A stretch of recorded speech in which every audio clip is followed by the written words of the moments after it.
I just bought the book Bushcraft by Mors Kochanski, and I decided that instead of just putting it on the shelf, I would read it and try to practice the skills inside. In order to motivate myself to do so, I'm starting a little outdoors book club on my channel. The purpose of these videos is to share information, practice. I'm hoping to learn a lot in the process, and hopefully you will too. One other thing, I'm not an expert. If I was an expert, I wouldn't need to buy a book. You'll get to see what an average guy from Iowa does trying to practice these skills. You don't have to be a Superman to go outside. Welcome to episode 15. In this episode, I'm going to start the knife chapter. One of the first things he talks about in the knife chapter is what kinds of characteristics you're looking for in a knife. So I'm going to start with a quote, and I have a little note here. The knife is the smallest and most portable of all cutting tools. Light and unobtrusive, the knife is readily available for hundreds of everyday tasks in bush living. So what are some of the characteristics he is looking for in a bush knife? Well, one thing is that the blade should be about as wide as your palm. It can be twice as long or half as long and still be useful. And the point is you want something that is still fine enough to be able to do fine work, and one of the examples he uses is the carving of a netting needle. You want something that can carve a netting needle and then also present a good enough target when you're trying to use it to baton through wood, if that's something you do. He goes on to say that all general purpose knives should have a knife that is close to, or have a point that comes down to close to the center of the handle. Now he didn't use this language specifically, but I think he's referring to a drop point design. Another thing he talks about is that the back of the blade and the back of the handle should all line up and be in a straight line. So it shouldn't have, you know, like a blade that's up here and a handle down here, or a handle that's up here and a blade that's down there. He also says that the back of your blade should be flat and not sharpened. And I'll quote directly that there is no advantage to using a double-edged blade in the wilderness. An additional qualification that I look for is I like the edge here to be nice and crisp. And I've actually modified a couple of my knives. A lot of times when they manufacture knives, this is a little bit rounded off, and I actually square them off again because it's easier to use them with a fire steel that way. He says that the blade should be made of carbon steel with a thickness of 2 to 3 millimeters, so thickness this way. And one of the advantages he says that is apparent with carbon steel is that you can use it to strike a fire up if you've got some flint. One of the other things he's looking for out of a knife steel is that you can sharpen it using just readily available everyday tools like like a whetstone and things like that. He's looking for a blade that's about 2.5 centimeters wide or tall, depending on how you want to say that. And he recommends 3 knife makers that have good steel that meet all of these characteristics. One is Mora, Solingen, and Sheffield are 3 knives, at least when the book was published, that had steel that he thought was good steel. Another characteristic he's looking for is a full tang on the knife.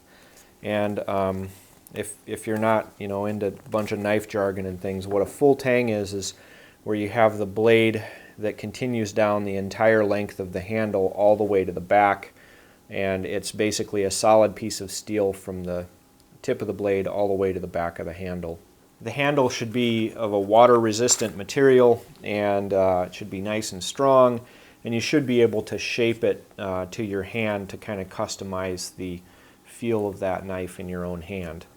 He recommends a strong pommel on the back, and if you're not into the whole jargon thing, the pommel is just a piece on the back that you can strike and use that to baton into wood if you need to. He recommends that the curvature of the blade should extend the entire length of the blade. He wants the handle to be about as thick as your palm, and if it's too thin, it can cause blisters, and if it's too thick, it can be unwieldy. So it needs to be, you know, like Goldilocks' bed. This one is just right. Another qualification for the handle is it should be oval in shape and not just a straight rectangular thing or a straight round handle. And to me that makes sense because your hand, when you make a grip, is oval in shape. It's not rectangular and it's not round. And eventually I'm going to show in another video some of the characteristics of the hand and what I would consider to be an ideal handle. The handle on this Spyderco Bushcraft is really, really good. But I have a few changes I would make just based on my preferences. He says that you don't need a guard or something like this to prevent your fingers from slipping onto the blade of the knife. The point he makes in the book is that the only time you're going to be in danger of that is if you're using your knife to stab.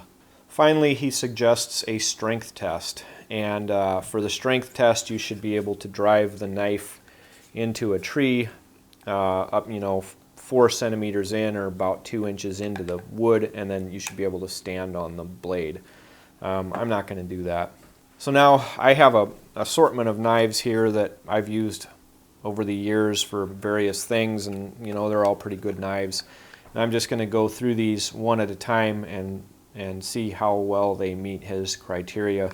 This is a Mora utility knife, and the blade is as wide as the palm. Now, does the center of the blade meet the center of the handle? Well, this is kind of a maybe. It's looks almost like a clip point, only it's not like clip pointy, if that makes sense. It is kind of drop point, but it's more angled than a lot of drop points are. The back of the knife isn't thinned. It's made of carbon steel. It's 2 to 3 millimeters thick. It's not 2.5 centimeters wide or tall. It's 1.7, but still, it's worked for me. It's of a soft steel that you can maintain. It isn't, however, full tang. It does have a waterproof handle that you can shape if you want. It does not have a strong pommel. If you try to hammer on this, you'll break the handle. Don't ask me how I know that. The handle is, for me, palm width, and it's oval in shape, and it's a very comfortable handle to use. It does, however, have a guard. Now, this is a classic original 1. It's a very similar knife, so it meets most of those same criteria. It's the same thickness, same blade shape. The handle is a little bit different, and it's not quite as long, and it is missing the guard. This is a very popular knife with people. I have taken this one to jungle, and I've got it most of the way back and true, but there is a curvature to this blade.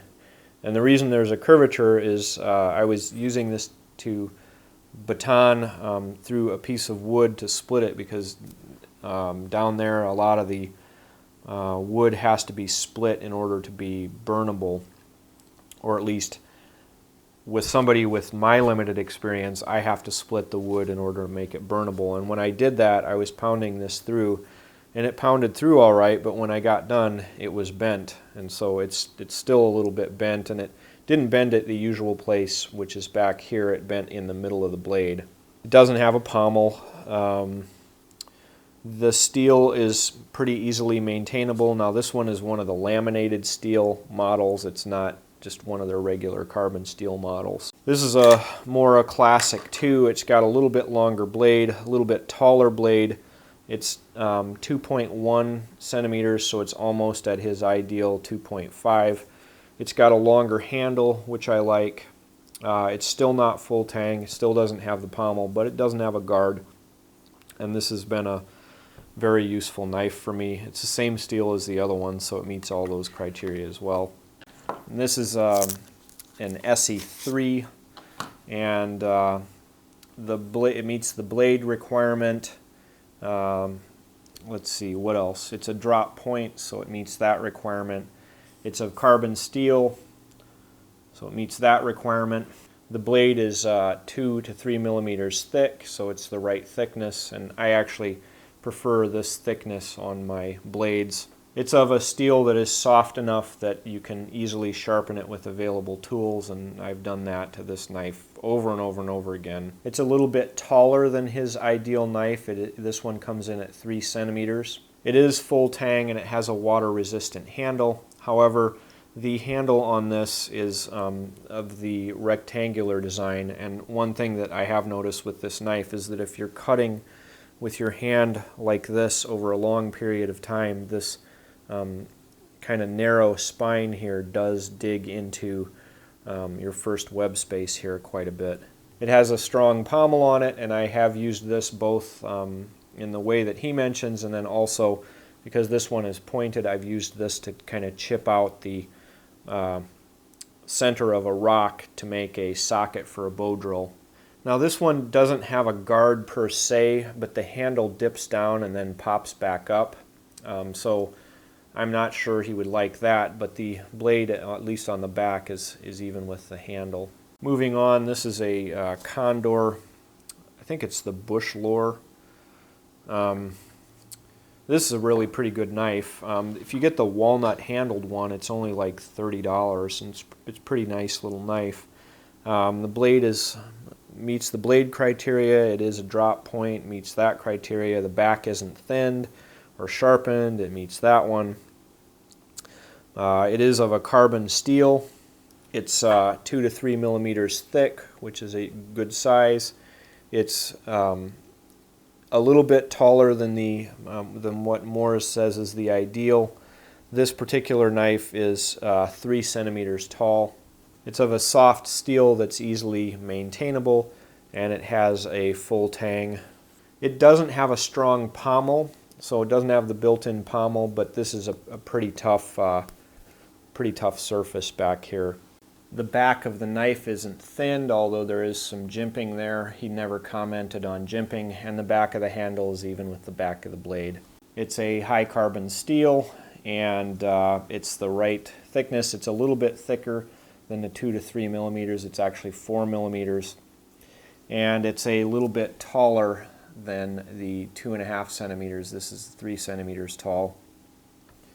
It is of a soft and easily maintainable steel. I have taken this knife to the Amazon jungle twice and maintained it with this little stone to shaving sharp with no problems whatsoever.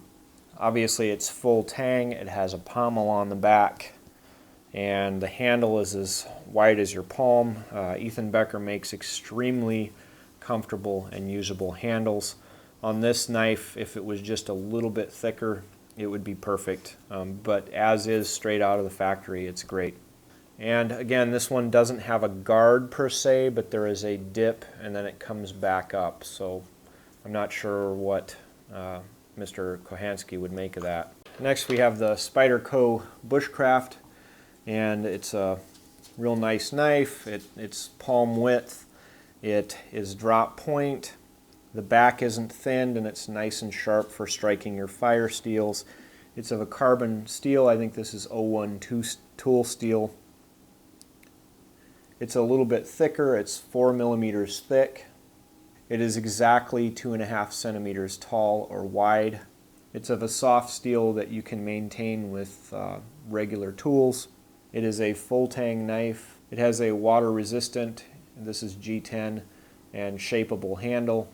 I've found the handle to be comfortable enough that I would not reshape it. There are a couple things I would change, but they're slight changes. They really nailed the handle on this knife.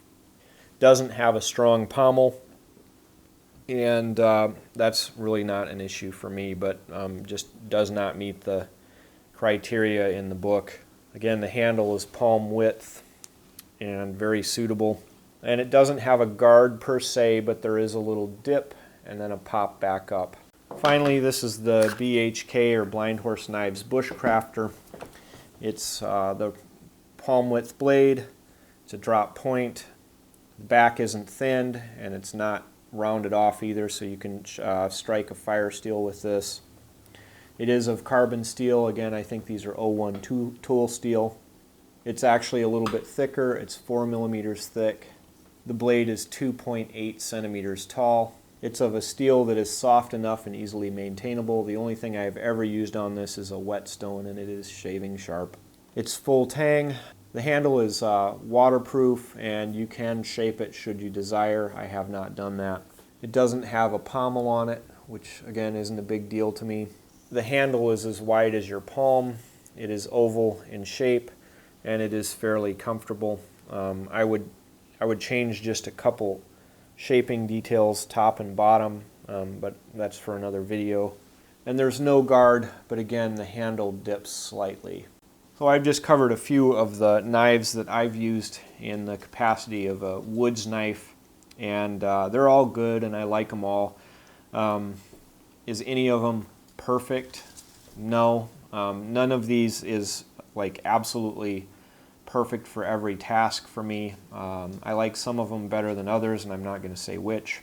But one thing I've learned when you're looking for a grail knife and you're shopping for a grail knife, nobody's going to make that for you. You have to make it yourself. And case in point is this parang. And I personally forged this parang from a lawnmower blade. And I designed it, and I made it myself, and every little element of this I can explain exactly why I did it. And it is a fantastic machete for jungle use if I'm using it. Now, you may use this and hate it, but I love it. And for me, this is the Grail machete. And the only way you're going to get your Grail knife is if you make it yourself. So I am actually working, and I've been working for a couple years now on a Grail knife for the woods, and you didn't see that. But I'm getting close to being able to make that myself. And so that's it for this episode, and in the next one we'll get down to some nitty-gritty knife use.